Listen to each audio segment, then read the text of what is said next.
When I handed over the keys to our family beach house to my son after my husband's death, I thought I was giving him a gift. Instead, his wife made me sleep in the storage shed like a vagrant while they hosted dinner parties in the home I'd maintained for 30 years. But one phone call changed everything. And what happened next will shock you. Before we jump back in, tell us where you're tuning from, and if this story touches you, make sure you're subscribed. Because tomorrow I've saved something extra special for you. My name is Margaret Williams. Though everyone's called me Peggy since I was 5 years old and couldn't pronounce my own name properly. I'm 72 years old, a recent widow, and apparently now homeless according to my daughter-in-law, who seems to think kindness is a limited resource that shouldn't be wasted on family. The morning I signed over the deed to our Malibu beach house, the salt air felt different somehow, like it was already saying goodbye. Richard had been gone for 6 months and the house felt too big, too quiet, too full of memories.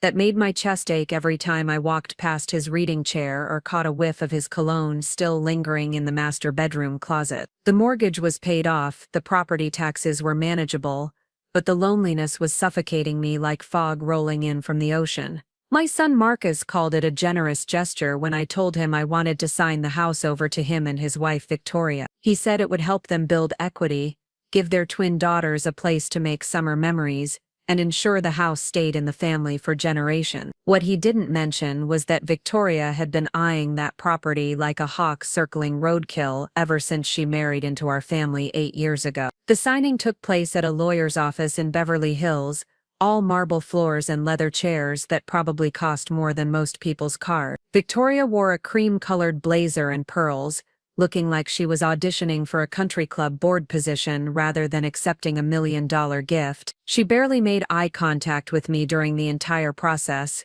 just signed papers and checked her phone like she had somewhere more important to be. Marcus seemed nervous, fidgeting with his wedding ring, and asking the lawyer unnecessary questions about property taxes and insurance transfer. I should have paid more attention to that nervousness.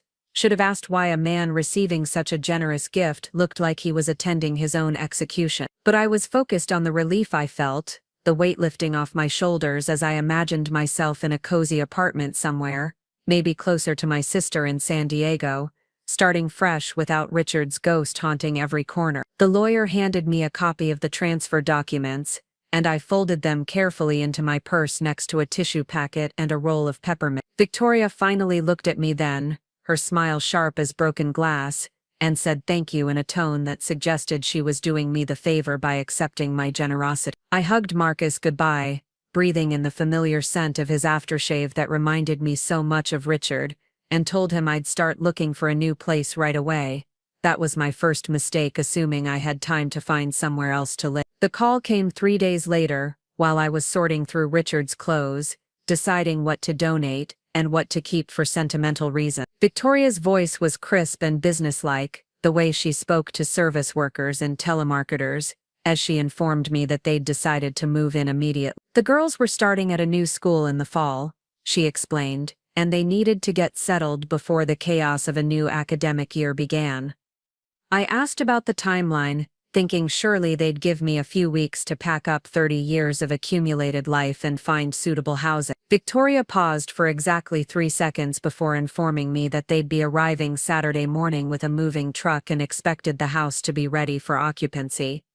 Today was Wednesday. I felt my mouth go dry as I calculated the impossibility of finding, securing, and moving into a new home in 72 hours. When I mentioned this minor logistical nightmare, Victoria's tone shifted from businesslike to barely concealed irritation. She reminded me that the house was legally theirs now, that they had every right to occupy their property, and that my failure to plan ahead wasn't their responsibility.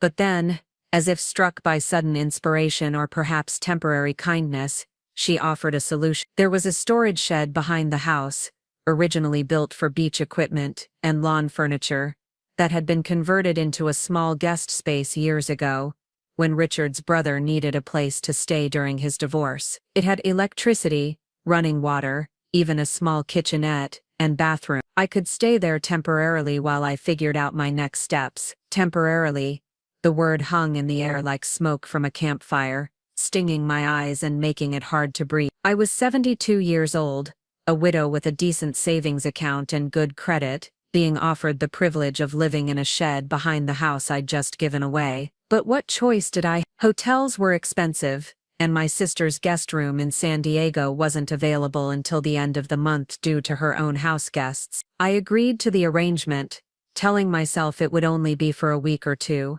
just until I could find a proper apartment. Victoria's relief was audible through the phone as she thanked me for being so understanding and flexible.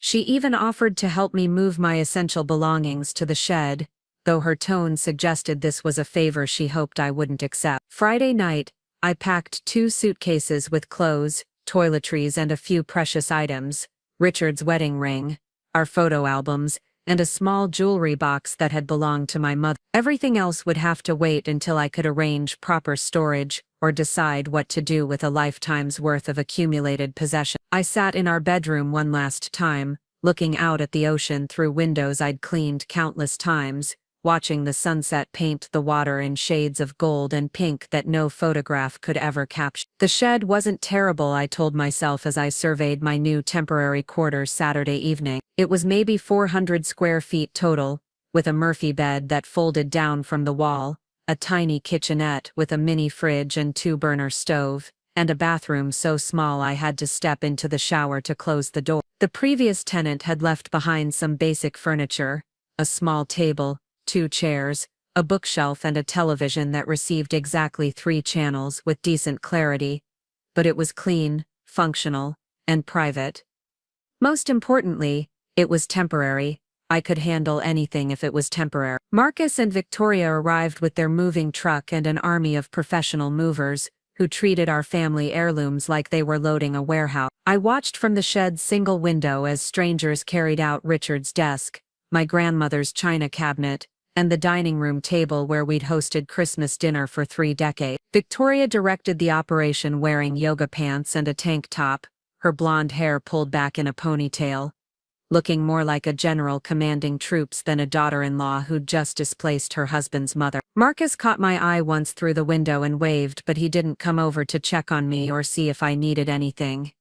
He just loaded another box into the donation truck and continued working like I wasn't watching my entire life being dismantled and redistributed by strangers. The twins, Sophia and Emma, were 8 years old and beautiful in that effortless way children possess before life teaches them to doubt themselves. They had Victoria's blonde hair and Marcus's dark eyes, and they ran around the property like they owned it, which I suppose they now did. They peeked into the shed once, giggling and whispering to each other before Victoria called them away, reminding them not to bother Grandma Peggy while she was settling in.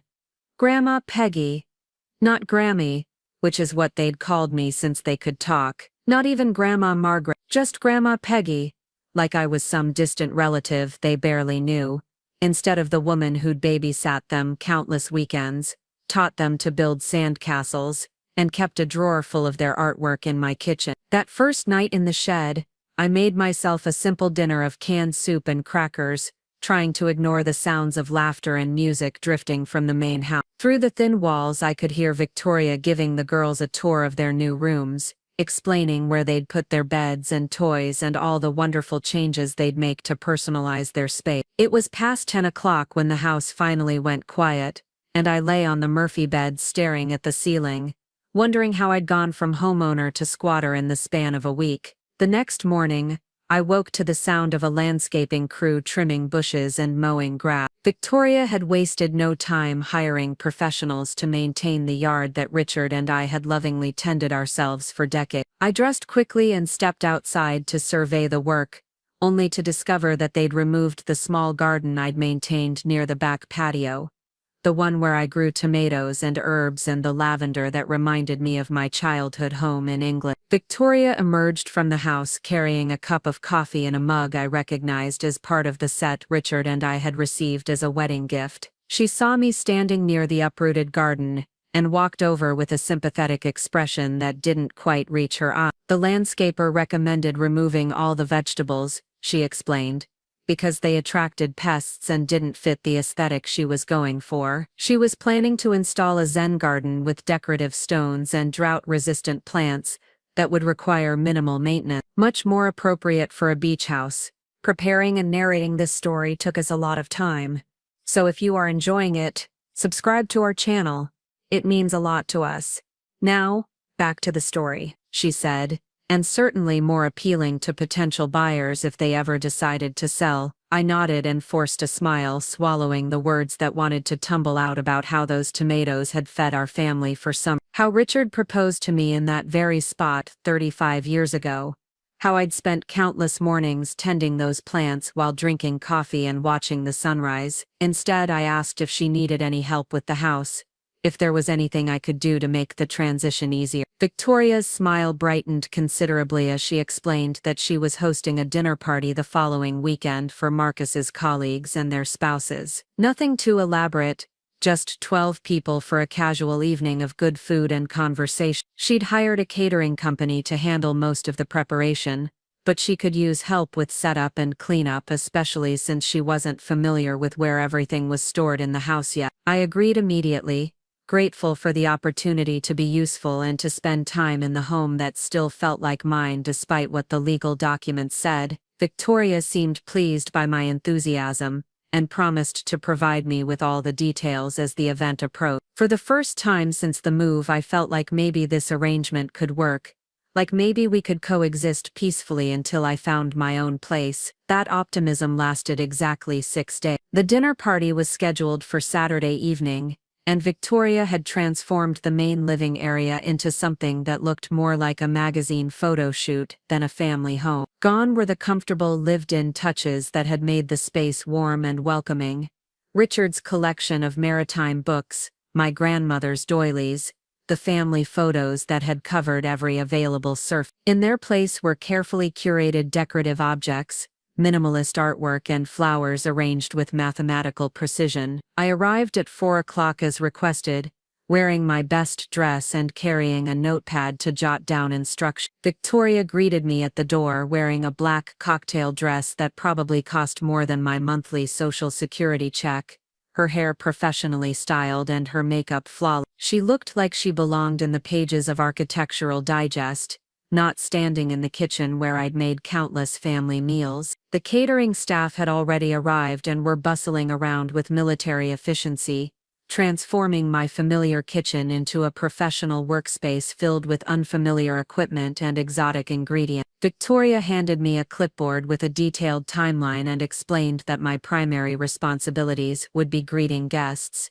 taking coats, refilling drinks, and general hostess assistance. I felt a small flutter of unease as I realized she expected me to serve her guests rather than join them as a family member, but I pushed the feeling aside. She was nervous about her first major social event in the new house, and it made sense that she'd want everything to run smoothly. I could swallow my pride for one evening if it helped establish a peaceful coexistence. The guests began arriving at 6:30, and I positioned myself near the front door as instructed, ready to welcome them with a smile and direct them to the living area where Victoria and Marcus were holding court. The first couple through the door were the Hendersons, colleagues of Marcus from his law firm, and they handed me their coats with the automatic courtesy people extend to service staff. Mrs. Henderson complimented the house's stunning ocean views and asked if I was the housekeeper. Before I could respond, Victoria appeared beside me with a glass of wine and a brilliant smile,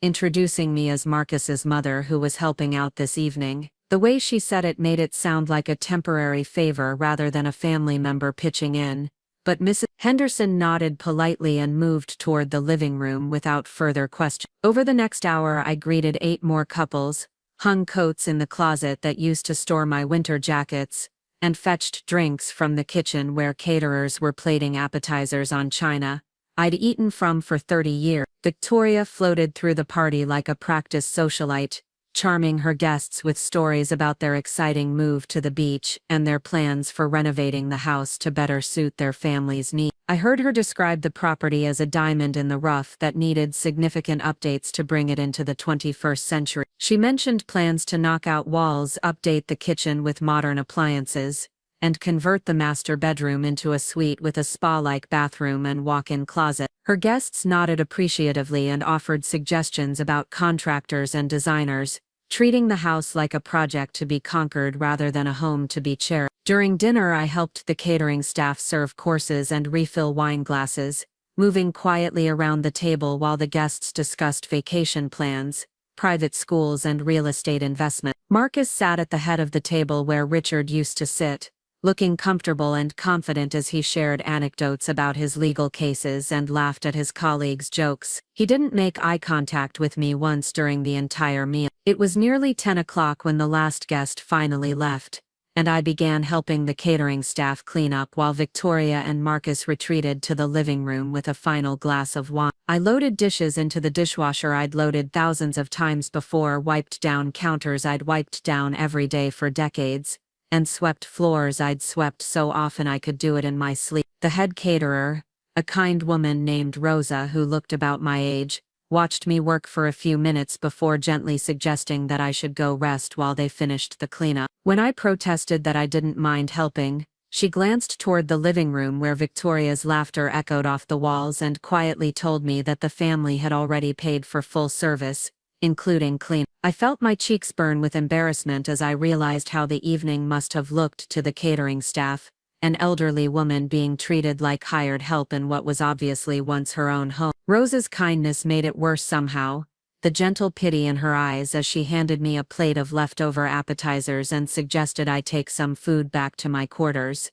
My quarter, not my room, not even the guest house, but quarters, like I was live-in staff being provided with basic accommodations in exchange for services rendered. I thanked Rosa, gathered the leftovers, and slipped out the back door without saying goodnight to Victoria and Marcus, who were still dissecting the evening's social dynamics and planning their next entertaining venture. Back in the shed, I sat at the small table eating catered appetizers and staring out the window at the house where lights blazed in every room. I could see Victoria and Marcus moving around the living room, probably discussing which guests they wanted to invite back, and which ones hadn't quite met their social standards. They looked happy, successful, perfectly matched in their ambitions and aesthetic, and I felt invisible, like a ghost haunting the edges of their new life, tolerated but not welcomed, useful but not valued. For the first time since Richard's death, I cried not from grief but from humiliation, from the crushing realization that I'd given away not just my home but my dignity, my place in my own family's story. That night, as I lay on the Murphy bed listening to the ocean waves that had once lulled me to sleep in my own bedroom, I made a decision. I would start looking for my own place immediately, not just casually browsing listings, but actively searching with the urgency of someone who needed to escape before she disappeared entirely. I had no idea that things were about to get much worse before they got better, or that the phone call that would change everything was still 3 weeks away. I just knew that I couldn't continue living like a tolerated stranger in the shadow of my former life, serving wine to people who didn't know my name, and cleaning up after parties in rooms where I'd once been the hostess. I was Margaret Peggy Williams, not a housekeeper, or a burden, or a temporary inconvenience. I was a widow, a mother, a grandmother, and a woman who'd spent 72 years building a life that mattered. And I wasn't going to let anyone, not even my own son and his wife, make me forget that fundamental truth about who I was and what I deserved. The phone in the shed had exactly 2 numbers programmed into it, Marcus's cell phone and the main house landline. As I drifted off to sleep that night, I wondered if there would ever come a time when I'd need to use either one, or if I'd simply fade away quietly like morning fog over the ocean, forgotten by morning and mourned by no one. The morning after the dinner party, I woke to the sound of construction equipment rumbling to life in what used to be my front yard. Through the shed's small window, I watched a crew of workers unloading tile samples and paint cans from a van while Victoria stood nearby consulting a tablet and gesturing toward various parts of the house. She was dressed in designer jeans and a cashmere sweater despite the early hour, looking more like she was supervising a photo shoot than a renovation. I wrapped my robe around myself and stepped outside to see what was happening, still groggy from a restless night spent replaying the humiliation of being mistaken for hired help in my own former home. The foreman, a burly man with calloused hands and kind eyes, noticed me emerging from the shed and tipped his baseball cap politely, "Morning, ma'am," he said with a slight accent I couldn't quite place. "We'll try to keep the noise down, but we've got some pretty extensive work scheduled over the next few weeks." Victoria looked up from her tablet at the sound of his voice and walked over with a smile that seemed more genuine than any expression I'd seen from her lately. She explained that they were starting with the kitchen renovation, completely gutting the existing layout to create an open concept design that would flow better into the living area. The old cabinets were being replaced with custom millwork, the countertops upgraded to imported quartz, and the appliances swapped out for commercial-grade stainless steel models that would make entertaining much easier. I listened to her describe the demolition of the kitchen, where I'd made breakfast for Richard every morning for 30 years, where I'd taught Marcus to scramble eggs when he was 12, where the twins had helped me bake Christmas cookies just last December. She spoke with the enthusiasm of someone discussing exciting new project rather than erasing decades of family memories embedded in every cabinet and countertop. The work would take approximately 6 weeks to complete, Victoria continued, and during that time the main house would be largely uninhabitable. She and Marcus had arranged to stay at her parents' vacation home in Santa Barbara, and the twins would spend most of their time at summer camps and with friends. "The timing was perfect," she said, "because it would allow the contractors to work without disruption and give them a chance to really transform the space." I asked where that left me, gesturing toward the shed that barely qualified as temporary housing under the best of circumstances. Victoria's smile faltered slightly as she glanced at the construction crew, who were pretending not to listen while clearly hanging on every word of our conversation. She suggested that this might be the perfect opportunity for me to find more permanent accommodations, perhaps something closer to my sister in San Diego, or maybe one of those lovely senior communities with activities and healthcare services on site. The shed would be difficult to access during construction anyway, with workers needing to use the space for equipment storage and as a staging area for materials. I felt the ground shift beneath my feet as I realized that Victoria wasn't just renovating the house, she was renovating her life to exclude me entirely. The shed had been a temporary solution, but now even that meager accommodation was being reclaimed for more practical purposes. I was being evicted from my own property by someone who'd owned it for exactly 1 week. But something in the foreman's expression caught my attention.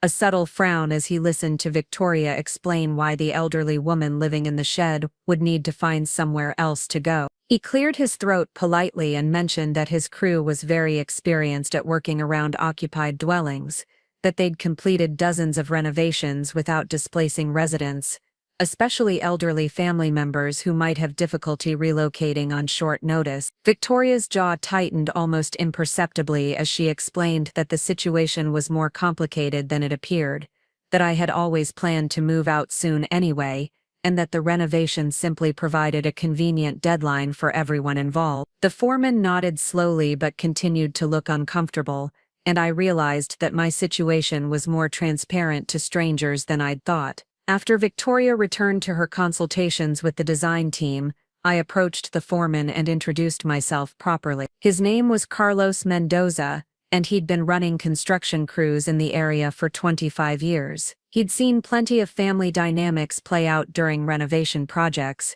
and his expression suggested he recognized the pattern of what was happening here. Carlos asked if I had somewhere else to stay during the construction, and when I admitted that I was still looking for options, he offered to work around my schedule as much as possible. His crew could focus on the front of the house first, leaving the back area near the shed accessible for several more weeks. It wasn't a permanent solution, but it would buy me time to figure out my next steps without being forced into a hasty decision. Over the next few days, as demolition began in earnest, and the sound of sledgehammers became the soundtrack to my mornings, I threw myself into apartment hunting with the desperation of someone who'd finally accepted that temporary had become permanent. I spent hours online scrolling through rental listings, most of which were either too expensive or too far from anything familiar. The few places I could afford were either in neighborhoods that made me nervous, or had waitlists longer than my remaining life expectancy. Senior communities required extensive applications and financial documentation,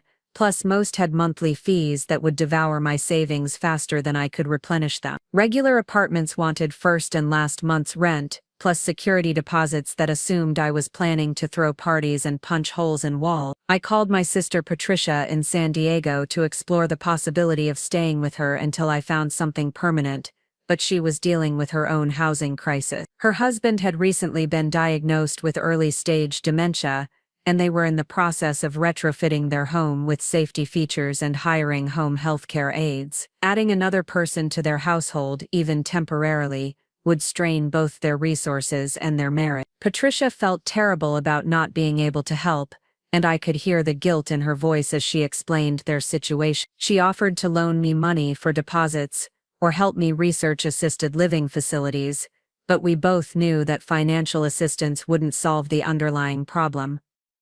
I was 72 years old, newly widowed, and essentially homeless, because of my own generosity. The irony wasn't lost on me that I'd given away $1 million property and was now struggling to find basic housing I could afford. Richard had always handled our finances, and while I wasn't poor by any stretch of the imagination, I wasn't wealthy enough to maintain the lifestyle I'd enjoyed as a married homeowner. My Social Security covered basic needs, and Richard's life insurance had provided a decent nest egg, but it wouldn't last forever if I had to pay market-rate rent in Southern California. Marcus called me exactly once during that first week of construction, and only because Victoria had prompted him to check on my housing search. His voice was strained and distracted as he asked if I'd found anything suitable, if I needed help with applications or deposits, if there was anything he could do to make the transition easier. I told him about the challenges I was facing, the limited options within my budget, the waiting lists and application requirements that seemed designed to discourage people like me. He listened with the patience of someone fulfilling an obligation rather than genuine concern, offering generic suggestions about expanding my search radius or considering different types of housing arrangement. When I mentioned that some of the nicest senior communities had waiting lists of 6 months or more, Marcus suggested that maybe I should have started looking earlier, before signing over the house. The comment stung because it was both accurate and completely unhelpful, like pointing out that someone should have brought an umbrella while they're already soaked in the rain. Our conversation lasted exactly 12 minutes, and he ended it by promising to ask Victoria if she knew of any resources or connections that might help speed up my search. I thanked him and hung up, knowing that Victoria's idea of helping would probably involve researching facilities in other states where the cost of living was lower, and I'd be conveniently out of sight. That evening, as I sat in the shed listening to the sound of debris being loaded into dumpsters and imagining 30 years of memories being carted away as construction waste, Carlos knocked on my door. He was holding a thermos of coffee and wearing the tired expression of someone who'd been wrestling with his conscience. He asked if he could sit down for a minute, and I invited him to the small table where I'd been spreading out apartment listings like tarot cards that might reveal my future. Carlos poured coffee for both of us and sat quietly for a moment, clearly choosing his words carefully. He told me that he'd been in construction long enough to recognize when someone was being pushed out of their own family when renovation became a convenient excuse for rearranging relationships along with furniture. He'd seen adult children use home improvements as opportunities to establish new boundaries with aging parents, sometimes out of necessity but often out of convenience. What bothered him, Carlos said, was the way Victoria had discussed my situation with the design team, referring to me as a temporary complication that would be resolved once the renovation was complete. She'd asked about soundproofing options for the master suite and whether the new kitchen layout would provide enough privacy for entertaining without disturbance from other parts of the property. The implications were clear. Victoria was planning a future that didn't include me anywhere on the premises, not even in the shed that had become my reluctant refuge. The renovation wasn't just about updating the house. It was about erasing any trace of the family that had lived there before, starting with the inconvenient mother-in-law who represented an unwelcome connection to the past. Carlos offered to slow down the construction timeline if it would help me find better housing options, but we both knew that delaying the inevitable wouldn't solve the fundamental problem. I thanked him for his kindness and honesty, and we sat drinking coffee while the sun set over the ocean that had been my view for 3 decades. But now felt like something I was watching through someone else's window. After Carlos left, I called Patricia back and asked if she knew anything about tenant rights for people in my situation. As a retired paralegal, she'd dealt with housing issues before, and she promised to research whether there were any protections for family members who'd been given informal housing arrangements. What she discovered wasn't encouraged. Without a formal lease or rental agreement, I had virtually no legal standing to remain on the property, even in the shed. The fact that I'd transferred ownership to Marcus and Victoria meant they had every right to determine who lived on their land and under what conditions. My only recourse would be to prove elder abuse or financial exploitation, which would require evidence of coercion or fraud in the property transfer.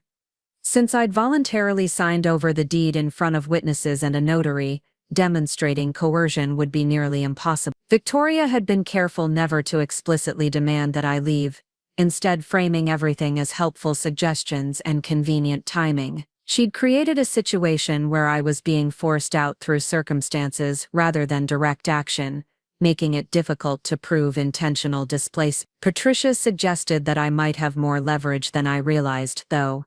The house had been in our family for 30 years, and I'd invested significant time and money in maintaining and improving the property. More importantly, there might be tax implications to the property transfer that Marcus and Victoria hadn't fully considered, especially if they decided to sell the house within a certain time frame. She offered to make some calls to lawyer friends who specialized in real estate and elder law, not because she thought I had grounds for a lawsuit, but because information was power, and I might have more options than Victoria wanted me to believe. Sometimes people were more willing to negotiate when they realized that their actions had consequences they hadn't anticipated. Meanwhile, the renovation continued with ruthless efficiency. The kitchen I'd organized and reorganized countless times was reduced to bare studs and exposed plumbing in a matter of days. The breakfast nook where Marcus had done homework while I cooked dinner was opened up into a larger space that would accommodate a dining table for 12. The pantry where I'd stored ingredients for 30 years of family meals was eliminated entirely to make room for a wine refrigerator and coffee station. I watched it all from the shed window, feeling like I was witnessing the systematic erasure of my own history. Every demolished wall and replaced fixture was another connection to Richard, to Marcus's childhood, to the life we'd built together being discarded as outdated and inconvenient. Victoria supervised it all with the enthusiasm of someone finally able to impose her vision on a space that had never quite felt like home. The twins visited twice during that first week, brought by Marcus for brief tours of the construction progress and to collect belongings they'd left behind. Both times they waved at me through the shed window but didn't come over to visit. Victoria kept them busy with explanations of the renovation plans and discussions of how their new bedrooms would be decorated once the work was complete. I overheard Sophia ask where Grandma Peggy was going to sleep once the construction was finished, and Victoria's response was carefully vague. She said that Grandma was looking for her own special place to live, somewhere that would be perfect for someone her age, with people to take care of her and activities to keep her busy. She made it sound like assisted living was a prize I'd won rather than exile. I was being forced to accept. Emma, who'd always been the more perceptive of the twins, asked why I couldn't just keep living in the shed, and Victoria explained that the space was needed for other purposes, that it wasn't really suitable for permanent residence anyway. She promised that once I found my new home, they'd be able to visit me there and maybe even have sleepovers. Though her tone suggested this was about as likely as a visit to the moon. That night, I called Marcus directly instead of waiting for him to check in with his weekly obligation call. I told him I needed to discuss the timeline for my move and whether there were any alternatives we hadn't considered. His response was immediate and defensive, as if he'd been expecting this conversation and dreading it in equal measure. He reminded me that the shed had always been intended as temporary housing, that everyone understood I'd be moving out once I found suitable accommodation. The renovation had simply provided a deadline that would be helpful for everyone involved, giving me motivation to finalize my housing search instead of postponing the inevitable. When I pointed out that suitable accommodations were harder to find than anyone had anticipated, especially on the timeline Victoria had imposed, Marcus's voice took on the strained patience of someone explaining obvious facts to a difficult child. He suggested that perhaps I'd been too particular about location and amenities, that there were plenty of housing options if I was willing to be more flexible about my requirement. I asked him directly if he wanted me to leave, if having me on the property was causing problems for his marriage or his family. The question hung in the air for a long moment before he answered with a sigh that told me everything I needed to know. He said it wasn't about wanting me gone, it was about everyone needing space to build their own lives without feeling obligated to manage situations that had become complicated. Victoria was trying to establish their family's routine in the new house, and my presence made that more difficult because she felt responsible for my well-being while also trying to focus on her own family's needs. The words were carefully chosen to sound reasonable and considerate, but their meaning was unmistakable. I was a burden that everyone would be happier without, a complication that needed to be resolved so that real life could begin. Marcus might feel guilty about displacing me, but not guilty enough to take a stand against his wife's obvious preference for my absence. I told him I understood, and that I'd redouble my efforts to find somewhere else to live as quickly as possible. He thanked me for being so understanding and promised to help with moving expenses or anything else I might need to facilitate the transition. The conversation ended with both of us pretending that this was a mutual decision rather than an eviction wrapped in family politeness. After hanging up, I sat in the dark shed listening to the ocean waves and feeling more alone than I had since Richard's death. At least grief had been honest, a straightforward emotion that matched the reality of loss. This was different, more complex and shameful because it involved the deliberate cruelty of people who were supposed to love me, who were choosing convenience over compassion and covering it with concern for my own well-being. I made a decision that night as I lay on the Murphy bed listening to the sound of my old life being demolished outside my window. I would find a place to live,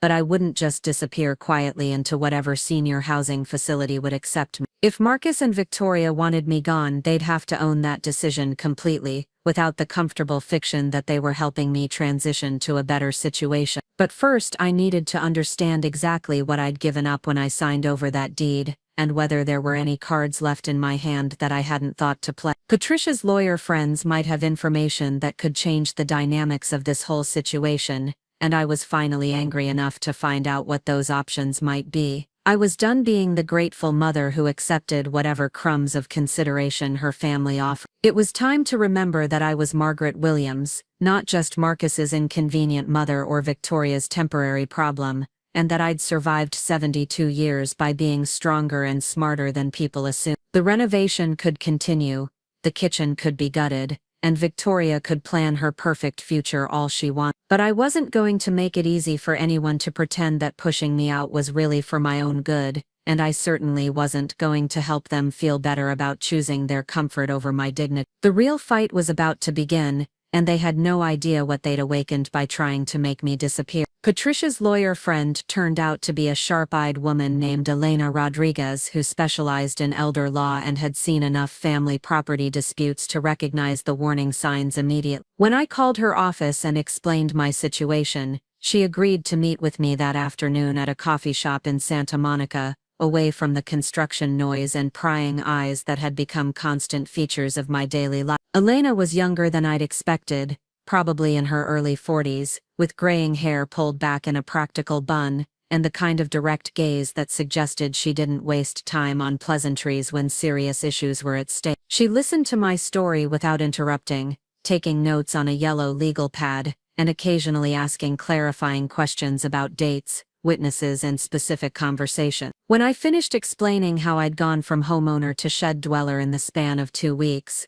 Elena set down her pen and studied me with an expression that was equal parts sympathy and strategic calculation. She asked if I'd brought copies of the property transfer documents, and I handed over the folder I'd been carrying like a shield since Patricia first suggested I needed legal advice. Elena reviewed the paperwork with the methodical attention of someone who understood that details mattered, occasionally making notes in the margins or highlighting specific clauses. After 20 minutes of careful examination, she looked up with a slight smile that suggested she'd found something interesting. The first thing she pointed out was that the property transfer had been structured as a gift rather than a sale, which had significant tax implications that neither Marcus nor Victoria had apparently considered. Under current federal law, any property gift exceeding a certain threshold required the filing of specific tax forms and potentially triggered gift tax obligations that could amount to hundreds of thousands of dollars. More importantly, Elena explained, There were questions about whether the transfer constituted a legitimate gift or whether it was part of a larger pattern of financial exploitation. The fact that I'd been displaced from the property immediately after signing it over,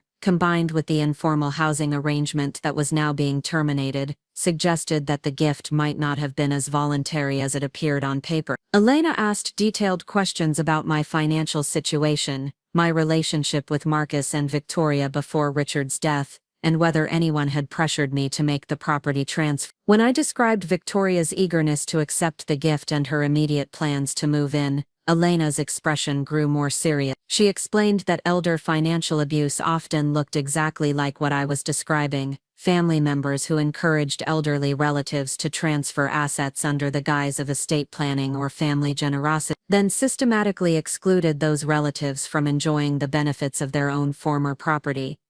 The fact that I was now being forced to find alternative housing while Marcus and Victoria enjoyed the $1 million home I'd given them raised red flags about their true motivation. But Elena was careful to explain that proving financial exploitation would be difficult and potentially expensive, especially since I'd signed the transfer documents voluntarily and in front of witnesses. The legal system was reluctant to overturn property transfers unless there was clear evidence of fraud, coercion, or diminished mental capacity at the time of signing.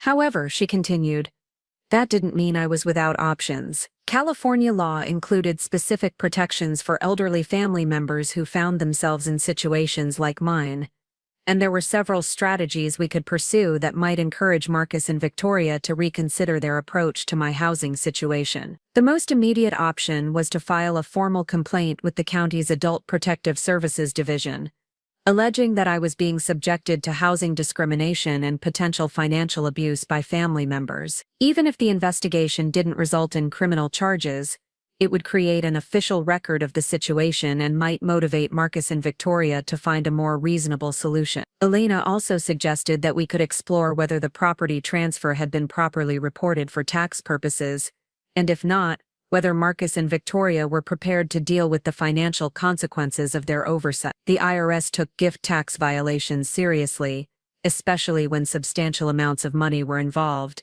and the penalties could be severe enough to make keeping the house financially impractical. But the most intriguing option Elena presented was something I hadn't considered: the possibility that I retained certain legal rights to the property even after transferring ownership. California recognized a legal concept called life estate, which allowed property owners to transfer title while retaining the right to live on the property for the remainder of their lives. While my transfer documents hadn't explicitly created a life estate, Elena explained that the circumstances surrounding the gift, combined with my immediate displacement and ongoing housing crisis, might provide grounds for arguing that such an arrangement had been implied. If a court agreed that I had reasonable expectations of continued residence based on family discussions and the timing of the transfer, it might order Marcus and Victoria to provide suitable on-site housing or compensate me for the value of that housing right. The conversation left my head spinning with possibilities I hadn't known existed, but Elena cautioned me that pursuing any of these options would likely damage my relationship with Marcus permanently and create ongoing conflict that might not be worth the potential benefit. She recommended that I consider whether there were ways to resolve the situation through family negotiation before escalating to legal action. I thanked Elena for her time and promised to consider my options carefully before making any decision. She gave me her business card and suggested that I document everything going forward: conversations with Marcus and Victoria, interactions with the construction crew, and any statements about my housing situation or future plans. If I decided to pursue legal remedies, contemporary records would be crucial for establishing my case. Driving back to the shed that evening, I felt something I hadn't experienced since this whole situation began: a sense of agency. For weeks I'd felt like a passive victim of circumstances beyond my control, grateful for whatever scraps of consideration my family offered, and apologetic for being an inconvenience. Now I understood that I had choices, even if none of them were particularly appealing. That night I started a journal documenting every interaction with Marcus and Victoria, every conversation about my housing situation, and every detail about how I was being treated as a displaced person on my former property. If Elena's legal strategies required evidence,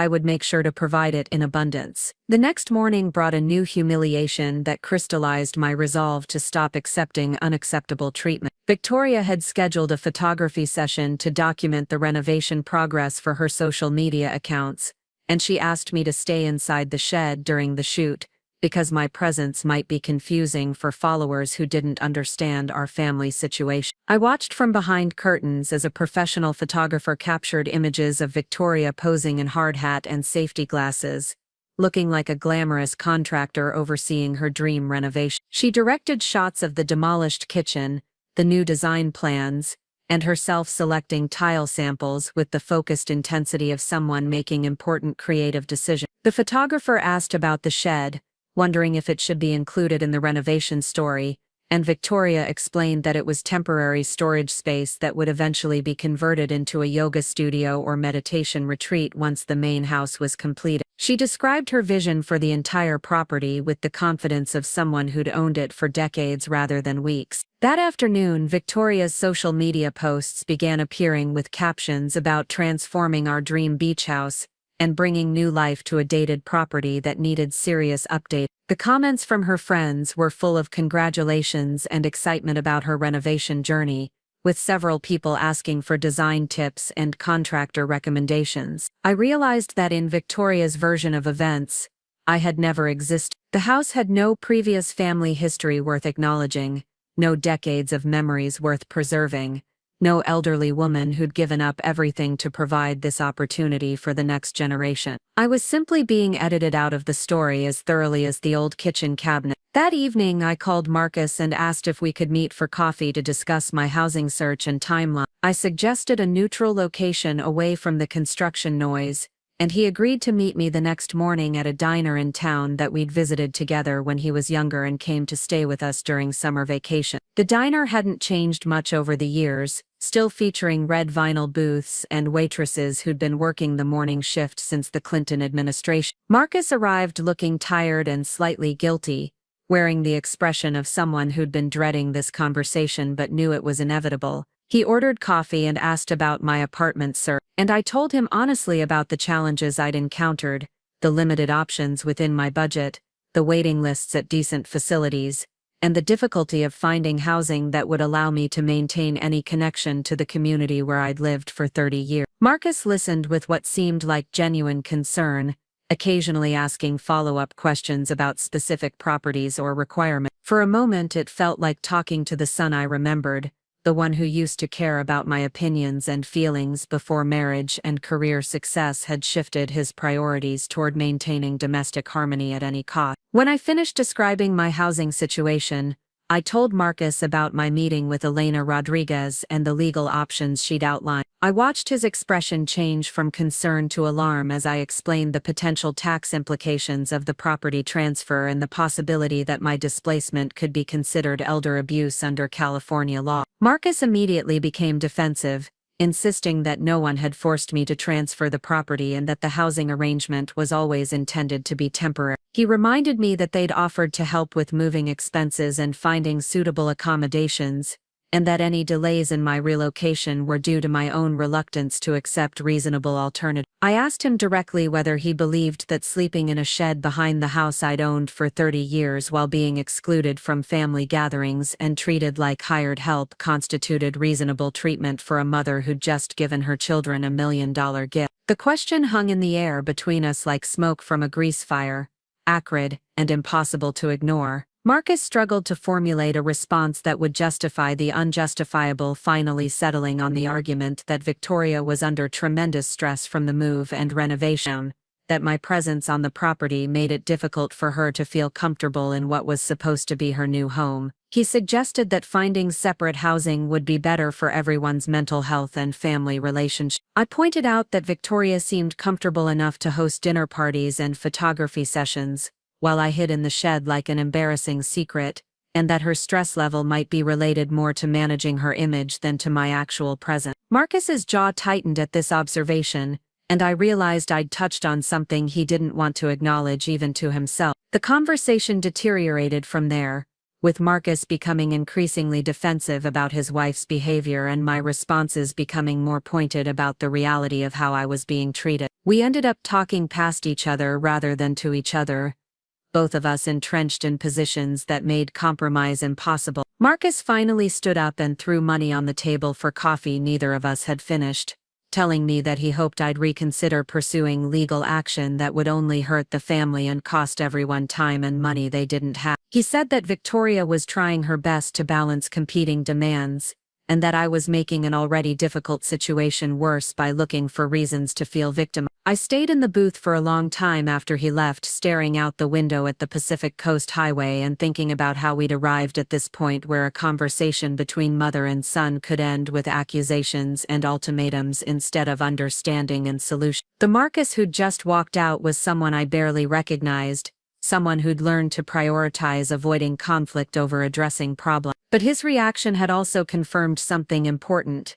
He and Victoria were more vulnerable than they wanted to admit, and the legal options Elena had outlined were serious enough to threaten their carefully constructed narrative about generous family arrangements and temporary housing solutions. When I returned to the shed that afternoon, I found Carlos waiting for me with an expression that suggested he had news I needed to hear. He'd been talking to some of the other contractors working on the property, and they'd mentioned overhearing Victoria on the phone with someone about permits and zoning regulations for the shed conversion she'd mentioned to the photographer. According to what Carlos had pieced together from various conversations, Victoria was planning to convert the shed into rental income property once I moved out, possibly as an Airbnb or short-term vacation rental that would help offset the renovation cost. The timing of my displacement wasn't coincidental, it was part of a larger financial strategy that required my absence to be profitable. Carlos also mentioned that some of the renovation choices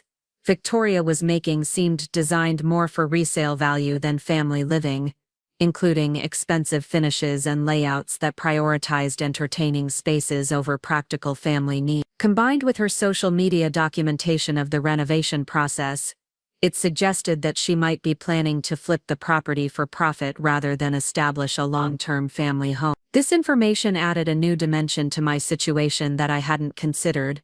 I might not just be an inconvenient family member being pushed aside, but an obstacle to a profitable real estate venture that depended on my complete removal from the property. The urgency of Victoria's timeline made more sense if she was working towards specific financial goals rather than simply trying to establish family routines. That evening, I called Elena Rodriguez and scheduled another meeting to discuss these new developments. If Marcus and Victoria were planning to profit from the property I'd given them while simultaneously displacing me from any benefit of that gift, it might strengthen the case for financial exploitation that Elena had outlined. I also started researching property records and renovation permits online, trying to understand what Victoria's actual plans might be, and whether they matched what she'd told the family about their intentions for the house. If I was going to fight for my rights, I needed to understand exactly what I was fighting against. The shed felt smaller that night as I sat planning my next moves,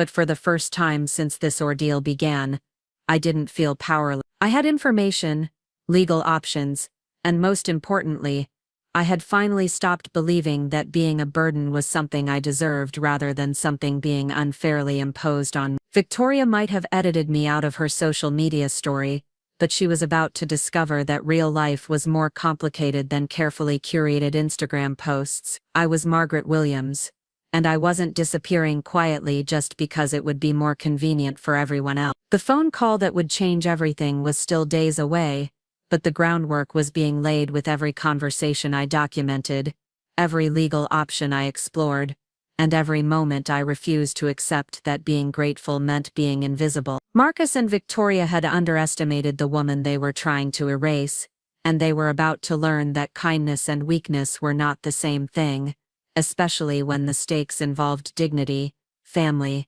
and the difference between being cared for and being discarded. The breakthrough came from an unexpected source on a Tuesday morning when I was sorting through Richard's old filing cabinet, looking for documents Elena had requested for my case. Hidden behind a folder of ancient tax returns, I found a manila envelope marked Beach House Original Documents in Richard's careful handwriting. Inside were papers I'd never seen before, the original purchase agreement from 1994, surveys, inspection reports, and most importantly a copy of our will that predated the version our lawyer had on file. This earlier will contained a provision I'd completely forgotten about, one that Richard had insisted on including despite my protests at the time. The clause stated that in the event of Richard's death, I would retain lifetime residential rights to the beach house property regardless of any future ownership transfers, ensuring that I could never be displaced from the home we'd built together. Richard had been worried about my financial security if anything happened to him, and he'd wanted legal protection against exactly the situation I now found myself in. The will had been updated several years later to reflect changes in our financial situation, but this particular clause had been carried forward into every subsequent version. When I called our family lawyer, he confirmed that the lifetime residential rights provision was still valid and legally binding, regardless of whether I'd voluntarily transferred ownership to Marcus. I felt my hands shake as I realized what this meant.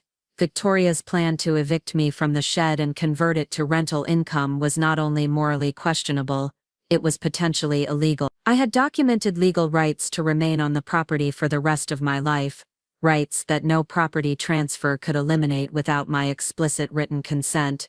Elena Rodriguez was practically vibrating with excitement when I brought her the documents that afternoon. She explained that lifetime residential rights were extremely difficult to overturn, especially when they were established in a valid will, and had been consistently maintained through multiple legal updates. Marcus and Victoria's lawyers should have caught this during the property transfer process, and their failure to address it left them in a precarious legal position. More importantly, Elena continued, the fact that they had actively tried to force me off the property despite my legal rights could be considered intentional interference with my residential interests, which carried both civil and potentially criminal penalties under California law. If they had known about the lifetime rights provision and proceeded anyway, it could constitute deliberate elder abuse. Elena suggested that we needed to determine whether Marcus and Victoria were aware of the residential rights clause, and if so, whether they had legal advice about how to address it. She recommended that I contact them directly with a formal notice of my lifetime residential rights,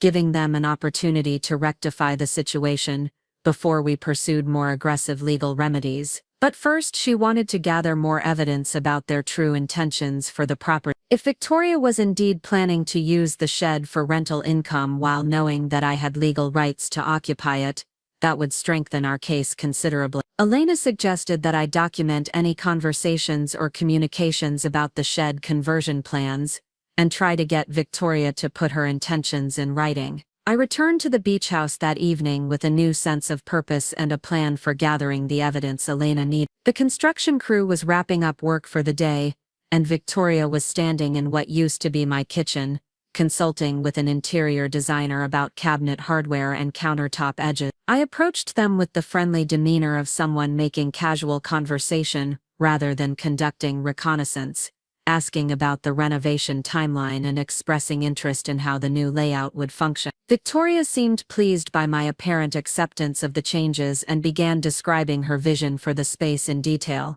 The designer, a stylish woman named Miranda who specialized in high-end coastal properties, mentioned that she was also working on plans for the shed conversion project. When I expressed surprise that they were renovating the shed too, Victoria quickly explained that they were considering multiple options for the space, including potential guest accommodations or rental income opportunity. Miranda enthusiastically described her concept for transforming the shed into a luxury studio apartment that could command premium rates from vacation rental guests. She'd already calculated that the location and amenities could generate substantial monthly income, especially during peak summer months when beachfront accommodations were in high demand. Victoria seemed uncomfortable with Miranda's detailed financial projections being discussed in front of me, but I continued asking innocent questions about timelines and rental projections, while mentally recording every detail for Elena's case file. By the end of the conversation, I had clear evidence that Victoria was planning to profit from space she knew I was currently occupying,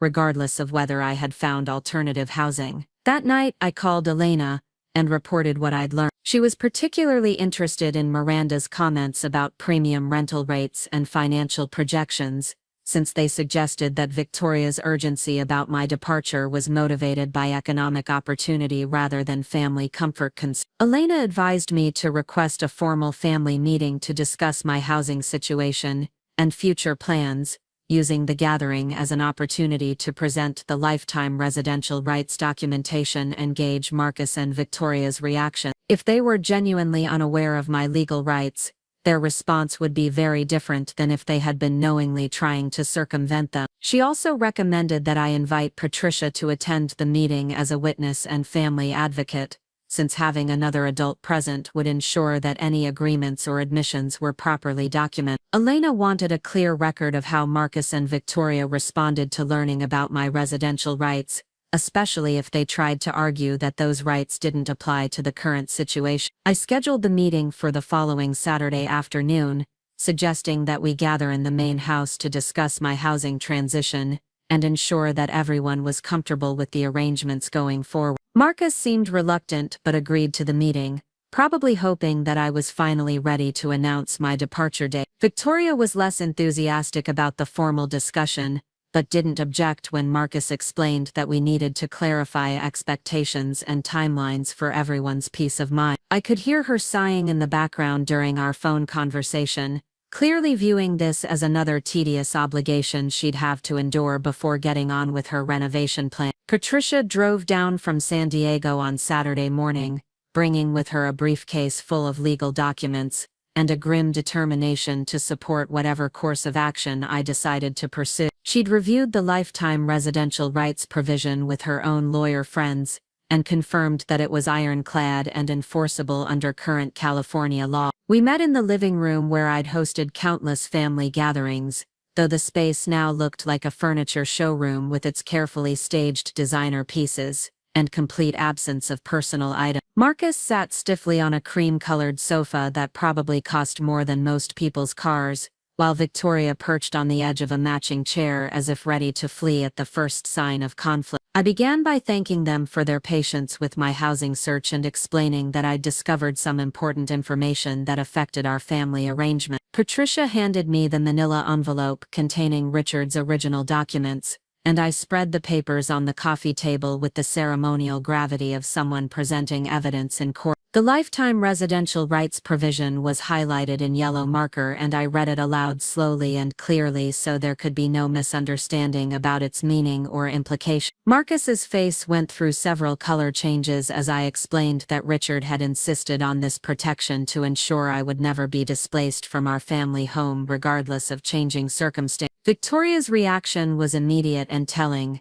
She began arguing that the provision couldn't possibly apply to the current situation because I had voluntarily transferred ownership of the property. She insisted that lifetime residential rights were automatically voided when someone gave away their property, and that I couldn't claim protection from a will while simultaneously benefiting from my own generosity. Elena had prepared me for this argument, explaining that Victoria's interpretation was both legally incorrect and telling about her true motivation. The fact that she immediately tried to find loopholes rather than expressing concern for my well-being suggested that she'd been hoping to avoid exactly this kind of legal complication. Marcus was quieter but clearly troubled by the implications of what I'd presented. He asked several questions about the legal validity of the provision and whether it had been properly maintained through subsequent will updates. When Patricia confirmed that multiple lawyers had reviewed and preserved the clause over the years, Marcus began to look genuinely worried about the potential consequence. I explained that I wasn't trying to create problems for anyone but that I needed to understand my rights and options before making final housing decisions. The discovery of the residential rights provision meant that I wasn't simply a displaced family member hoping for charity, but someone with legitimate legal standing to remain on the property indefinitely. Victoria's composure cracked as she realized that her renovation timeline and rental income plans were suddenly in jeopardy. She began demanding to know why I hadn't mentioned these rights earlier, why I'd allowed them to proceed with construction plans that assumed my departure, and whether I was deliberately trying to sabotage their family's future. The accusations revealed more about Victoria's true feelings than she probably intended, making it clear that she viewed my presence as an obstacle to her financial plans, rather than a family arrangement requiring compassion and flexibility. Patricia took notes throughout Victoria's outburst, documenting every statement that could be used to demonstrate her mercenary attitude toward my housing situation. Marcus tried to mediate by suggesting that there must be reasonable solutions that would respect everyone's needs and rights, but Victoria cut him off with a sharp reminder that they'd already invested significant money in renovation plans that depended on having full use of the entire property. She'd made commitments to contractors and designers based on assumptions about the shed conversion, and changing those plans would cost thousands of dollars they hadn't budgeted. I listened to Victoria's financial concerns with the detached interest of someone watching a chess player realize they'd moved their queen into danger. Her focus on money and renovation costs rather than family relationships or my well-being made it abundantly clear that Elena's suspicions about exploitation had been correct. When Victoria finally finished her litany of complaints about how my legal rights interfered with her business plans, I calmly asked whether she had consulted with lawyers about the property transfer and whether anyone had reviewed the existing will provisions before proceeding with the renovation. The silence that followed was answer enough. Neither Marcus nor Victoria had done proper legal due diligence before accepting the property transfer, and they were now facing consequences they'd never anticipated. Their assumption that a generous mother would simply disappear quietly when her presence became inconvenient had left them legally and financially vulnerable. Patricia asked about the timeline for the shed conversion project and the projected rental income Victoria had discussed with her designer. Victoria's attempt to deny having specific plans fell apart when Patricia mentioned that I'd overheard detailed financial projections during the consultation with Miranda. The meeting deteriorated quickly after that, with Victoria accusing me of spying on her private business discussions and demanding to know whether I was planning to sue them for trying to improve their own property. Marcus looked increasingly uncomfortable as his wife revealed the extent of her resentment toward my continued presence and her assumption that legal ownership gave them unlimited power over my living situation. I finally stood up and gathered the documents, explaining that I needed time to consider my options and consult with my lawyer about the best way to proceed. The lifetime residential rights provision gave me choices I hadn't known I had, and I intended to explore all of them before making any decisions about my future. Victoria's parting shot was that I was being selfish and manipulative by using legal technicalities to interfere with their family's plans,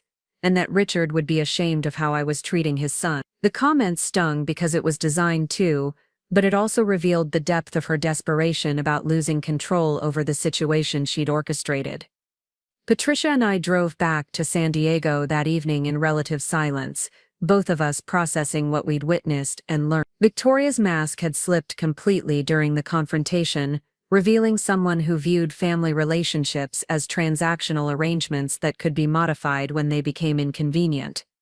Marcus's passivity throughout the meeting had been almost as revealing as Victoria's hostility. He clearly understood the legal implications of what I'd presented, but he seemed more concerned about managing his wife's anger than addressing the fundamental injustice of how I'd been treated. That night, I called Elena and reported on the meeting's outcome. She was particularly interested in Victoria's immediate focus on financial implications and her assumptions about voiding residential rights through property transfer. The conversation had provided exactly the kind of evidence Elena needed to demonstrate that my displacement had been intentional and economically motivated. Elena recommended that we send a formal legal notice to Marcus and Victoria documenting my lifetime residential rights and demanding that they cease all efforts to force my departure from the property. The notice would also require them to provide suitable permanent housing accommodations on the premises and to halt any plans for converting my current residence to other uses. We scheduled a follow-up meeting for the next week to draft the legal notice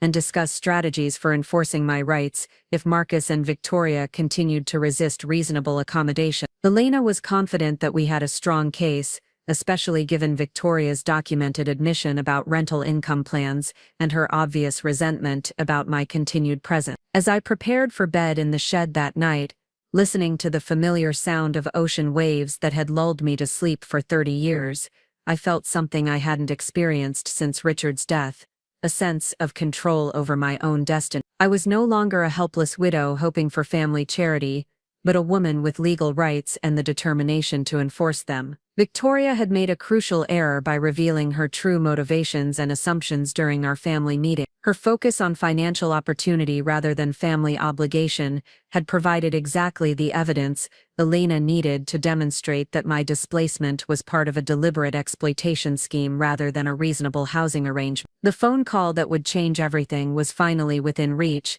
and I was ready to make it. But first, I wanted to give Marcus one last opportunity to choose his mother's dignity over his wife's greed, to remember the values Richard had tried to instill in him about family loyalty and moral responsibility. If he chose Victoria's financial interests over basic human decency, then I would use every legal tool at my disposal to remind them both that kindness was not weakness, and that underestimating elderly women was a mistake that carried serious consequences. The phone call came at 6:30 the next morning before the construction crew arrived and while the house was still quiet except for the sound of waves breaking against the shore. It was Elena Rodriguez, and her voice carried an urgency that immediately told me something significant had happened overnight. She explained that she'd been researching property records and permit applications as part of building our case, and she'd discovered something that changed everything we thought we knew about Marcus and Victoria's situation. The renovation permits Victoria had filed with the county included detailed plans for converting the shed into a short-term rental unit,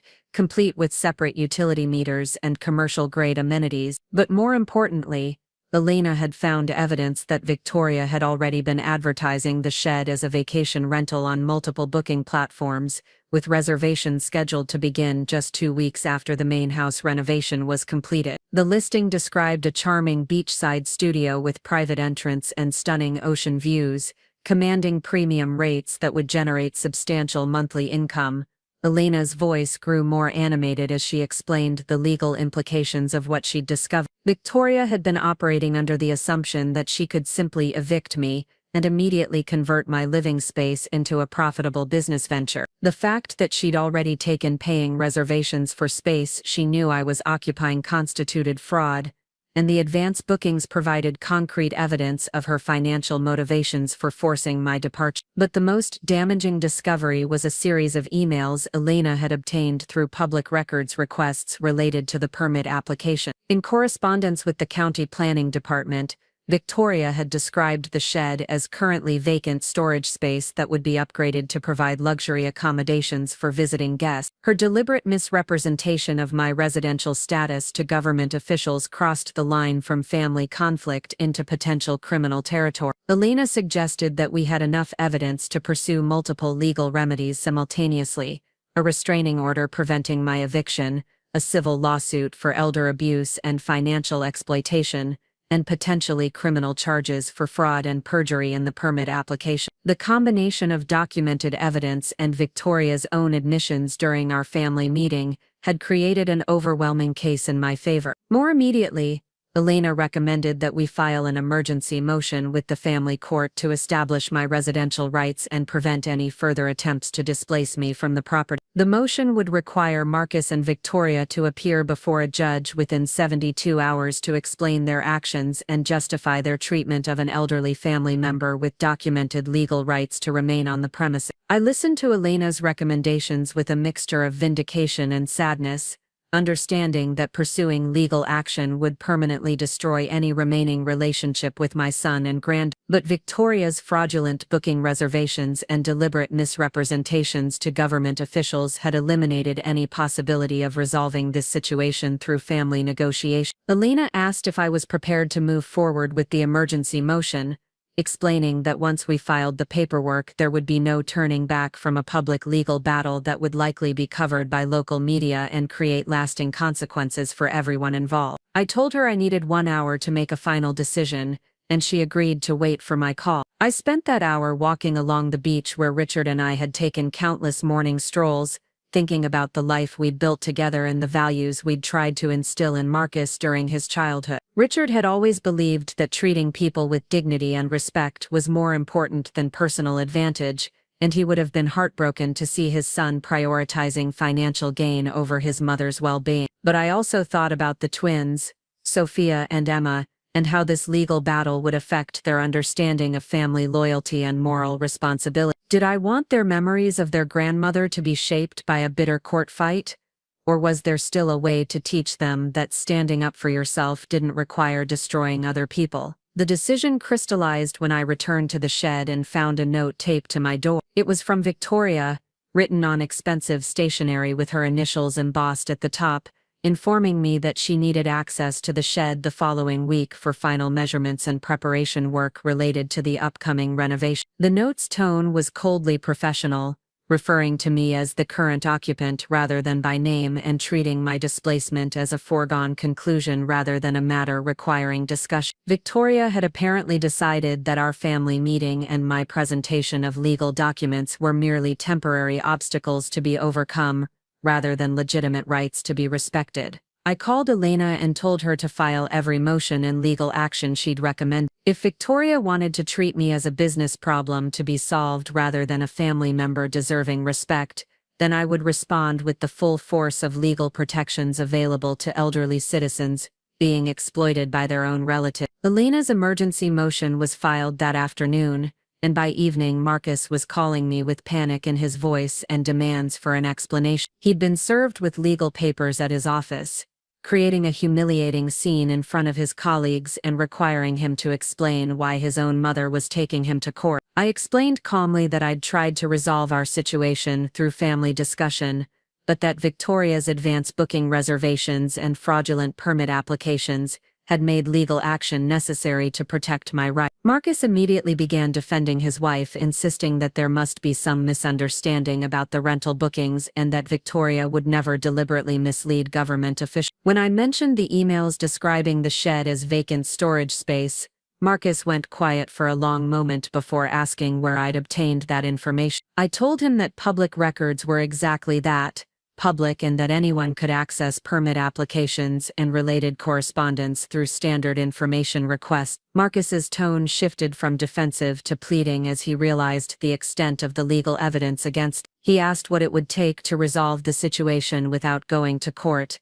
suggesting that there might be creative solutions that would satisfy everyone's needs while avoiding public embarrassment and legal expense. I told him that I wanted exactly what Richard's will had guaranteed me: permanent, dignified housing on the family property without interference or time limits, plus an acknowledgement that my displacement had been inappropriate and would not continue. I also wanted Victoria to cancel her fraudulent rental bookings and reimburse any deposits she'd collected for space she had no legal right to rent. Marcus promised to discuss the situation with Victoria and their lawyer, asking if I would agree to postpone the court hearing if they could present a reasonable settlement proposal within 48 hours. I agreed to the delay but warned him that any proposal would need to address the fundamental issue of my residential rights, rather than simply offering temporary compromise. That evening, Victoria appeared at my door for the first time since the family meeting, looking uncharacteristically subdued and carrying a bottle of wine that I recognized as one from Richard's collection. She asked if we could talk privately about our situation and whether there might be ways to resolve our differences without involving lawyers and judges. I invited her in,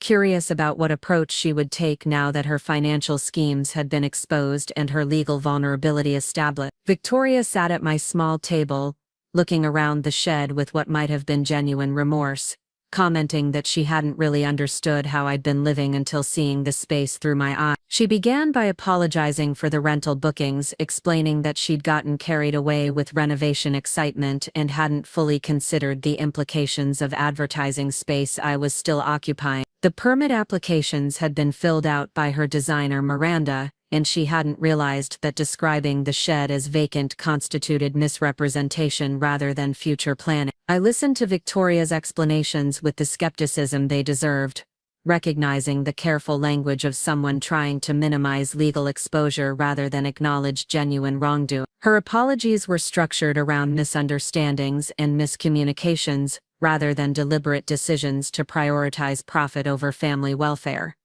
But then Victoria surprised me by pulling out her phone and showing me screenshots of canceled booking confirmations and refunded deposits. She'd spent the afternoon removing the rental listings and returning money to people who'd reserved the shed for upcoming vacation. The financial loss was substantial, probably several $1,000s in forfeited income, and her willingness to absorb those costs suggested that she was taking the legal threat seriously. Victoria proposed a formal agreement that would guarantee my permanent residence in the shed, while allowing her to proceed with cosmetic improvements that would make the space more comfortable and dignified. She suggested installing better insulation, upgrading the bathroom fixtures, and adding a small deck that would provide outdoor space and privacy from the main house activity. In exchange, she asked that I agree to reasonable restrictions about noise levels during evening hours and advance notice for any guests I might want to host overnight. The restrictions seemed fair and actually addressed some concerns I'd had about feeling like I was living in my family's backyard rather than having my own independent space. But the most significant part of Victoria's proposal was her offer to formalize our arrangement through a legal document that would be recorded with the county and couldn't be modified without my written consent. She was essentially proposing to create an official granny unit with documented tenant rights that would protect me from future displacement regardless of changing family circumstance. Victoria explained that Marcus had consulted with their lawyer about the residential rights provision in Richard's will, and they'd been advised that fighting my legal standing would be expensive and likely unsuccessful. Rather than spending money on legal fees and court costs, they preferred to invest in creating a living arrangement that would work for everyone long term. I told Victoria that her proposal sounded reasonable in principle, but that I would need Elena to review any legal documents before signing anything. I also wanted guarantees that the shed improvements wouldn't be used as justification for charging me rent or creating other financial obligations that could be used to pressure me in the future. Victoria agreed to all my conditions and asked if I would be willing to call Elena and request a postponement of the court hearing while we worked out the details of a settlement agreement. She seemed genuinely relieved when I agreed to make the call, and for the first time since this entire situation began, I saw traces of the woman Marcus had fallen in love with rather than the calculating opportunist who'd been treating me as an obstacle to her ambition. Elena was cautiously optimistic about Victoria's settlement proposal but insisted on including specific penalties for any future violations of the agreement. She wanted language that would award me substantial financial damages if Marcus and Victoria ever attempted to revoke my housing rights or interfere with my peaceful enjoyment of the property. More importantly, Elena recommended that the settlement include an acknowledgement that my previous treatment had been inappropriate and that future family interactions would be conducted with respect for my dignity and legal status as a permanent resident. She wanted Victoria's behavior documented and corrected through formal agreement rather than simply ignored in the interest of family harmony. The negotiations took 3 days of back-and-forth communications between lawyers, with Elena and Victoria's attorney working through details about improvement specifications, maintenance responsibilities, and enforcement mechanisms. Marcus stayed largely out of the discussions, apparently recognizing that his wife's business relationship with me needed to be established independently of our family relation. The final agreement was more comprehensive than I'd expected, essentially creating a self-contained living unit with private utilities, dedicated parking and landscaping that would provide visual separation from the main house. Victoria had agreed to spend nearly $50,000 on improvements that would transform the shed from basic storage space into comfortable permanent housing. But the most valuable provisions were the legal protections Elena had negotiated. Automatic renewal clauses that prevented termination except for specific violations, inheritance rights that would transfer my residence to Patricia if something happened to me, and penalty clauses that would cost Marcus and Victoria significant money if they ever tried to force my departure. Elena also included a provision requiring Victoria to maintain homeowners insurance that specifically covered my residential rights, ensuring that my housing security couldn't be threatened by insurance claims or policy changes. The agreement was structured to anticipate and prevent every possible future attempt to undermine my position as a permanent family resident. The court hearing was converted to a settlement approval session, where the judge reviewed our agreement and asked specific questions about my understanding of the terms and my voluntary acceptance of the arrangement. Elena had prepared me for this process, explaining that the judge wanted to ensure I wasn't being pressured into accepting inadequate protections in exchange for avoiding legal conflict. Marcus and Victoria sat across the courtroom looking appropriately chastened as the judge read portions of the agreement aloud and commented that families who took care of elderly members through formal legal protections usually avoided the kinds of problems that brought people to his court. His tone suggested that he understood exactly what had happened and approved of the resolution we'd reached. The judge's approval made our settlement legally binding and enforceable through the court system, giving me powerful tools to protect my interests if Marcus and Victoria ever decided that family convenience was more important than legal obligation. I walked out of the courthouse that day feeling more secure than I had since Richard's death, knowing that my housing situation was finally resolved permanently rather than temporarily. The renovation of my living space began immediately, with Victoria managing the project with the same attention to detail she'd applied to the main house improvement. She consulted with me about design choices and color preferences, treating me like a valued client rather than an unwelcome family obligation she was stuck accommodating. Carlos Mendoza supervised the shed renovation with obvious satisfaction, commenting that he'd seen too many elderly family members pushed aside during property improvement. He took special care with details like grab bars in the bathroom and ramp access for the entrance, additions that Victoria had agreed to include even though they weren't specifically required by our settlement. The transformation was remarkable. What had been basic storage space became a charming studio apartment with vaulted ceilings, large windows facing the ocean, and custom built-in furniture that maximized the available space. Victoria had chosen finishes and fixtures that complemented the main house while maintaining the independence and privacy I needed to feel truly at home. But more importantly, the process of working together on the renovation had changed the dynamic between Victoria and me in ways that legal documents couldn't capture. She began stopping by in the evenings to check on progress and ask my opinions about details, gradually shifting from project manager to something approaching a daughter-in-law who actually cared about my comfort and preference. I learned that Victoria's initial hostility toward my presence had been rooted in insecurity rather than pure selfishness. She'd felt overwhelmed by the expectations of maintaining Richard's family home, while establishing her own family's traditions, and my continued residence had felt like a judgment on her worthiness as Marcus's wife and the twins' mother. Victoria admitted that she'd been especially threatened by the twins' obvious affection for me and their frequent requests to visit Grandma Peggy in the shed, rather than spending time with her in the main house. She'd interpreted their preference as evidence that she wasn't providing adequately for their emotional needs, rather than understanding that children simply enjoyed having multiple adults who cared about them. Our conversations during the renovation period helped me understand that Victoria's financial focus had been motivated more by anxiety about proving herself than by actual greed. She'd grown up in a family where money was equated with success and security, and she'd been genuinely worried that she couldn't afford to maintain the beach house without generating additional income from every available source. Marcus remained somewhat distant during this period, clearly uncomfortable with the legal proceedings and embarrassed about how close he'd come to displacing his own mother. He gradually began visiting me more regularly, often bringing the twins for afternoon activities that reminded me of the relationship we'd enjoyed before Victoria's insecurities and my displacement had created so much tension. The twins were delighted with my renovated living space,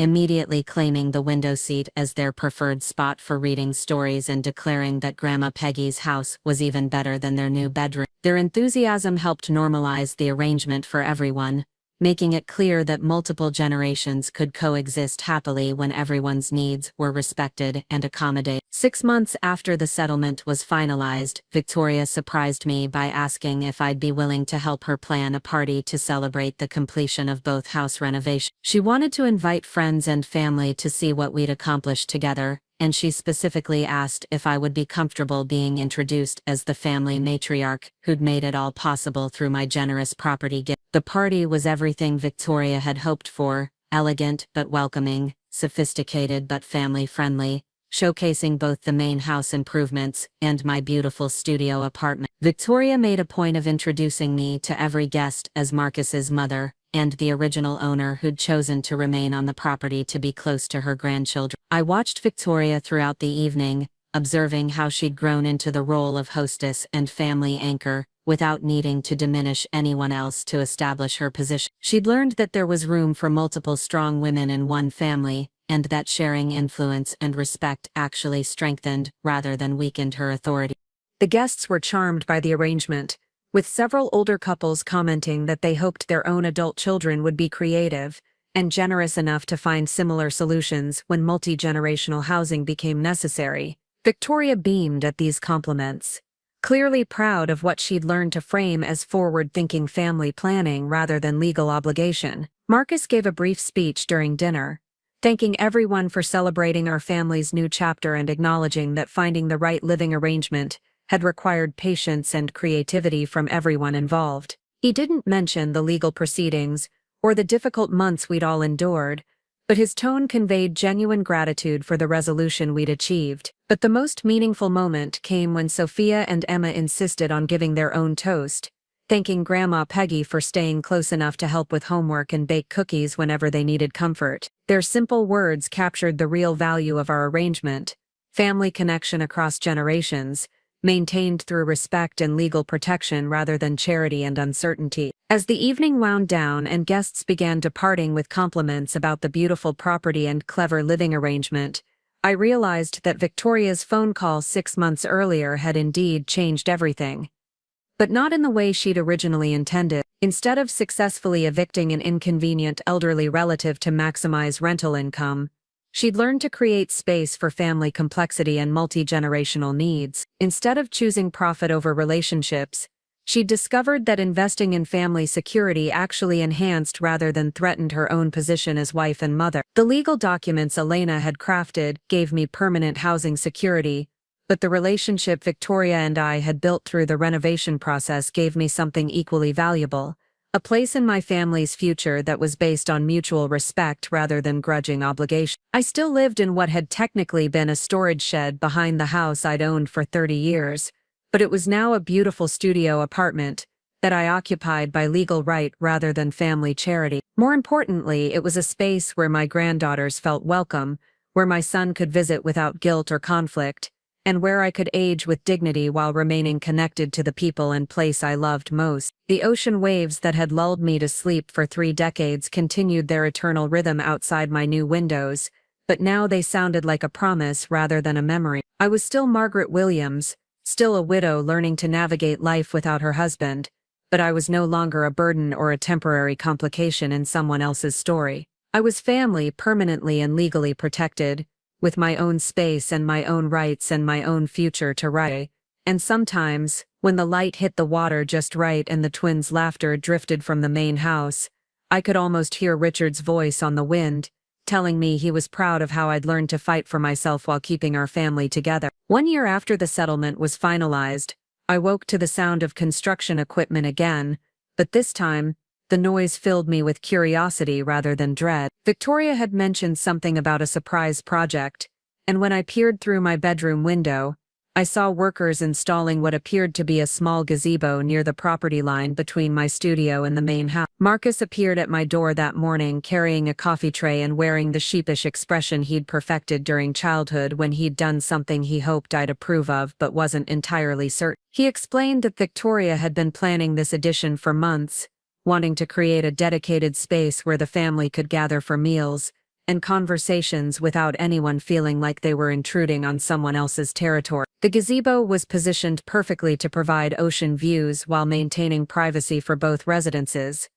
with a design that complemented the architectural style of both buildings. Victoria had consulted with the same designer who'd renovated my studio, ensuring that the new structure would enhance rather than compete with the existing improvement. But what touched me most was learning that the twins had specifically requested this addition after overhearing some of their friends comment that it was weird for their grandmother to live in a separate building behind their house. Sophia and Emma had wanted a space that would make it clear to everyone that our living arrangement was intentional and special rather than strange or temporary. Victoria emerged from the main house as the workers began setting foundation posts, carrying architectural drawings, and looking more relaxed than I'd seen her since the early days of our settlement. She spread the plans on my small patio table and began explaining the features she'd incorporated based on observations of how our family actually used the outdoor space. The gazebo would include built-in seating that could accommodate 8 people comfortably, with a table that could be configured for dining or game playing depending on the occasion. She'd planned electrical connections for lighting and a small refrigerator,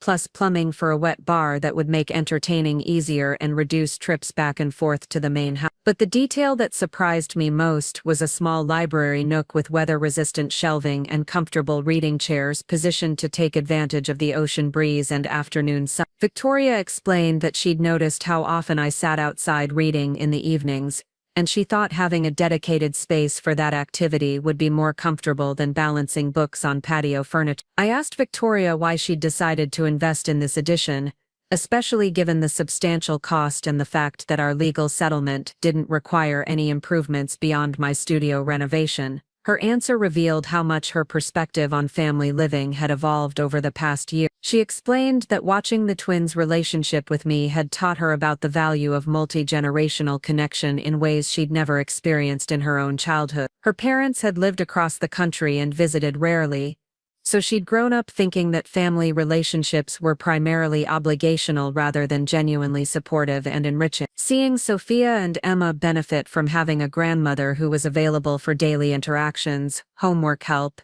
and the kind of unconditional attention that busy parents couldn't always provide had changed Victoria's understanding of what family could look like. She'd realized that my presence wasn't competing with her role as mother but actually enhancing it by providing additional stability and wisdom for her daughters. Victoria also admitted that she'd come to appreciate having another adult woman in the family who understood the complexities of managing a household and raising children. Our conversations during the renovation period had evolved into a friendship based on shared experiences and mutual respect rather than the suspicious tolerance that had characterized our early interaction. The gazebo project took 3 weeks to complete, and during that time I watched Victoria manage the construction with the same careful attention she'd applied to my studio renovation. She consulted with me about details like lighting placement and furniture selection, treating my opinions as valuable input rather than polite gestures toward an elderly relative. Carlos Mendoza supervised this project as well,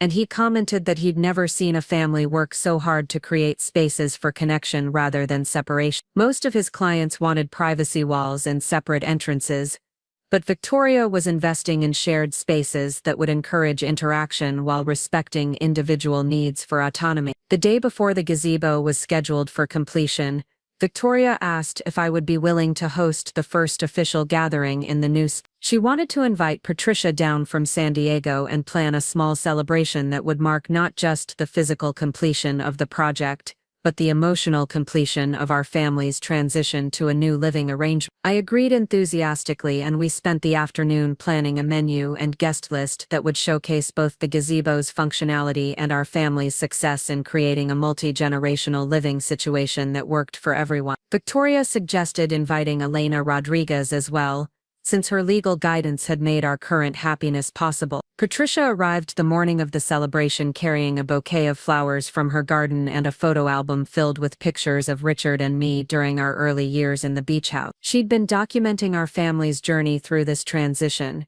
and she wanted to create a visual record of how we'd transformed challenge into opportunity. Elena arrived shortly after Patricia, and I was struck by how different this gathering felt from our first meeting in the coffee shop when I'd been a desperate woman seeking legal protection from her own family. Now we were celebrating the successful resolution of a complex family situation that had required both legal expertise and emotional growth from everyone involved. The twins had decorated the gazebo with streamers and balloons, treating the occasion like a birthday party for a space rather than a structure. They'd also prepared a brief presentation about why they loved having Grandma Peggy living so close, complete with drawings of family activities and a list of reasons why multi-generational living was superior to traditional arrangement. Sophia's list included practical items like always someone home when parents are working and help with homework when mom is busy with Emma, while Emma focused on emotional benefits like hugs whenever needed, and stories about dad when he was little. Their perspectives reminded all the adults present that this arrangement wasn't just about housing logistics, but about family richness and connection. Marcus arrived home from work to find the gazebo celebration in full swing, and his expression as he surveyed the scene was one of genuine content. He joined our gathering with enthusiasm rather than obligation, participating in conversations and activities with the relaxed engagement of someone who no longer felt torn between competing family loyalty. During dinner, Elena raised a toast to creative problem-solving and family resilience, acknowledging that our situation could have ended very differently if we hadn't been willing to work toward solutions that addressed everyone's legitimate needs. She mentioned that she'd begun recommending our arrangement as a model for other families facing similar multi-generational housing challenges. Victoria surprised everyone by presenting me with a framed copy of our settlement agreement, signed by all parties and decorated with family photos from the past year. She explained that she wanted me to have a visual reminder of our legal protections, but also of the family commitment that had grown alongside those formal guarantees. The evening concluded with the twins insisting on a tour of the gazebo for anyone who hadn't seen all the special features Victoria had incorporated. They demonstrated the adjustable table, tested the sound system that had been installed for outdoor entertainment, and explained the storage areas where games and outdoor equipment would be kept. As our guest departed and the family began cleaning up, I realized that this celebration marked more than just the completion of a construction project. It represented the full integration of a living arrangement that had begun as a legal necessity, but had evolved into a chosen family structure that benefited everyone involved. Over the following months, the gazebo became the natural gathering place for family activities that had previously been awkward to coordinate. The twins did homework there after school while I prepared dinner in my studio kitchen, creating a natural supervision arrangement that helped Victoria manage her work schedule without worrying about childcare. Weekend breakfasts in the gazebo became a family tradition, with Marcus handling pancakes on the built-in griddle while Victoria and I managed coffee and conversation. These meals provided relaxed time for family communication that had been difficult to achieve when everyone was trying to navigate the social dynamics of gathering in either the main house or my studio. The space also proved valuable for entertaining friends and extended family,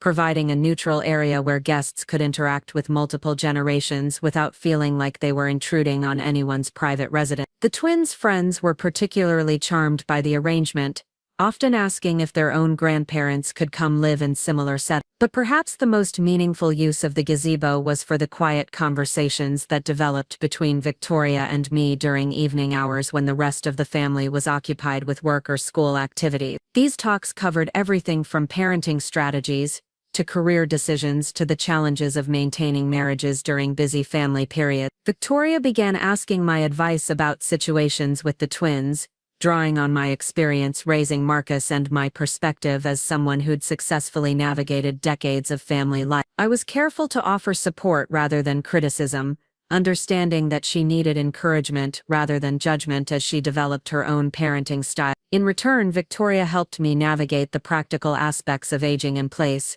researching local services and resources that would help me maintain independence as my needs changed over time. She approached these conversations with sensitivity and respect, treating my autonomy as important while also planning for potential future assistance.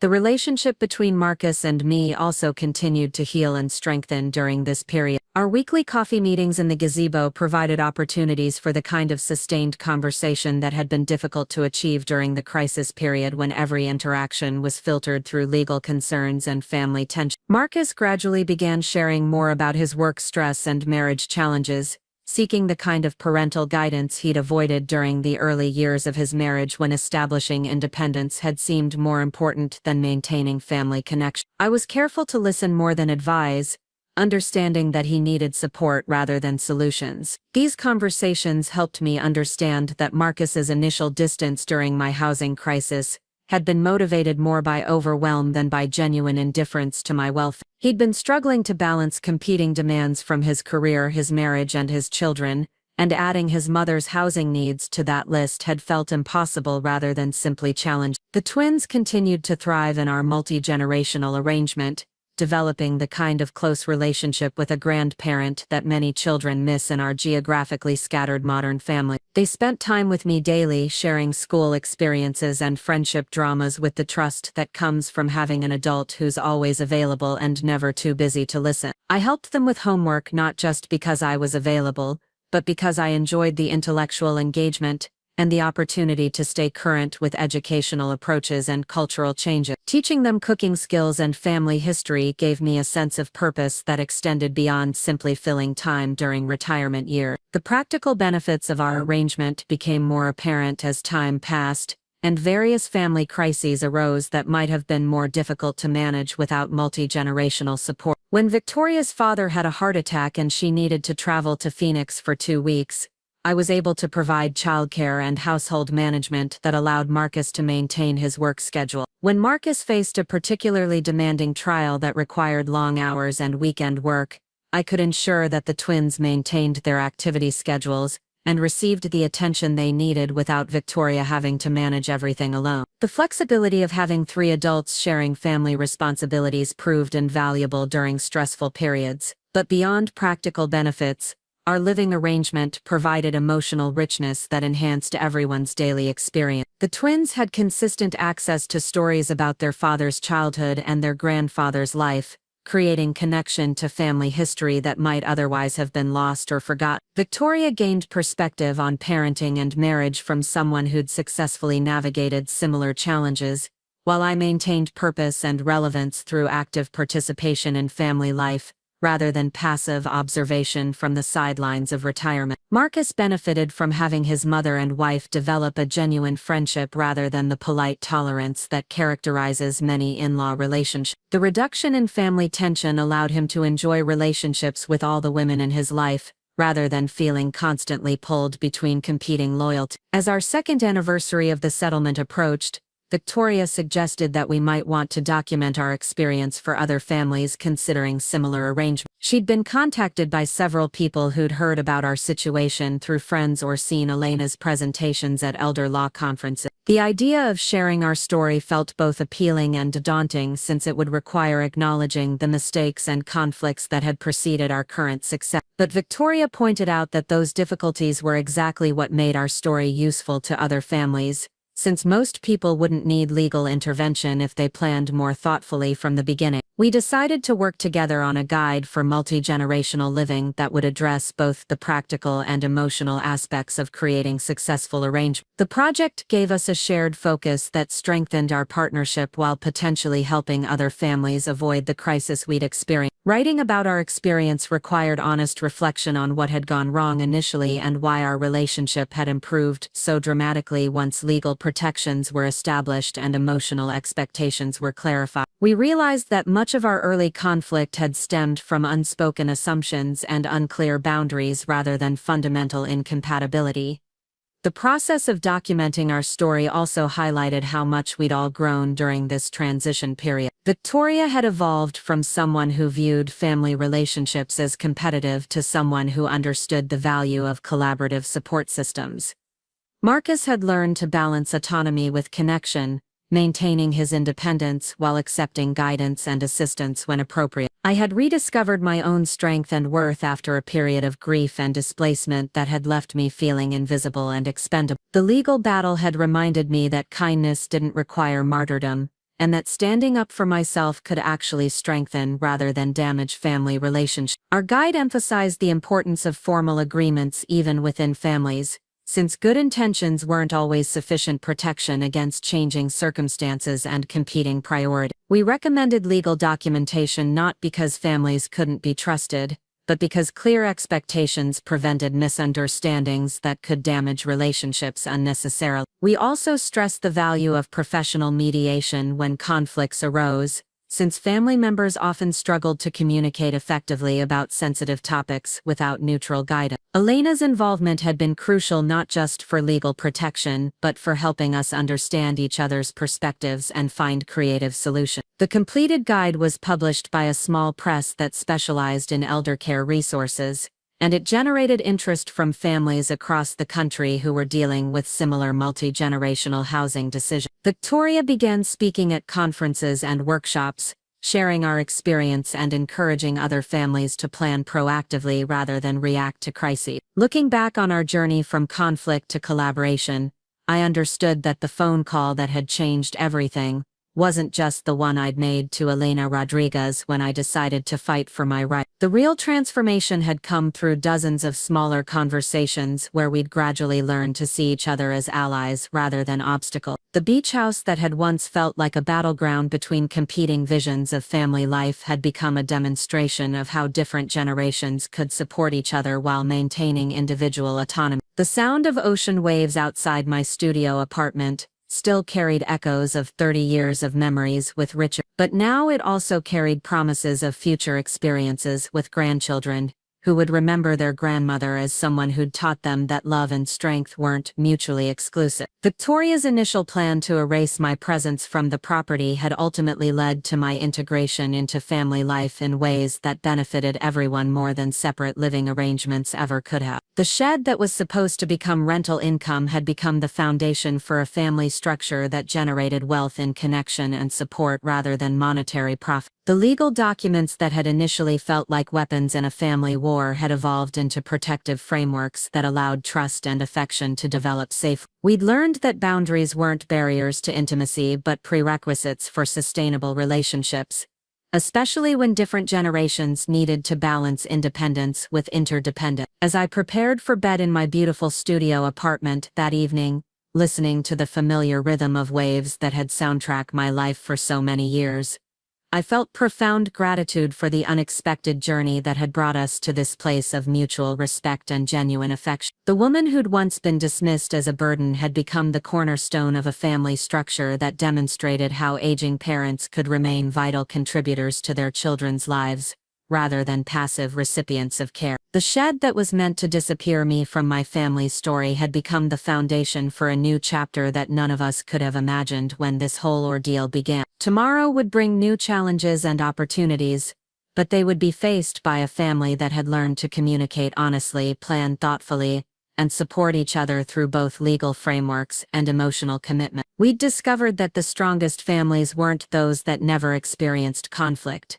but those that learn to transform conflict into deeper understanding and stronger bonds. The phone call that had changed everything had taught us all that sometimes the most loving thing you can do for your family is to refuse to accept unacceptable treatment, and that fighting for your own dignity ultimately protects everyone's ability to live with integrity and respect. In the end, my story wasn't really about real estate or legal rights or even family conflict.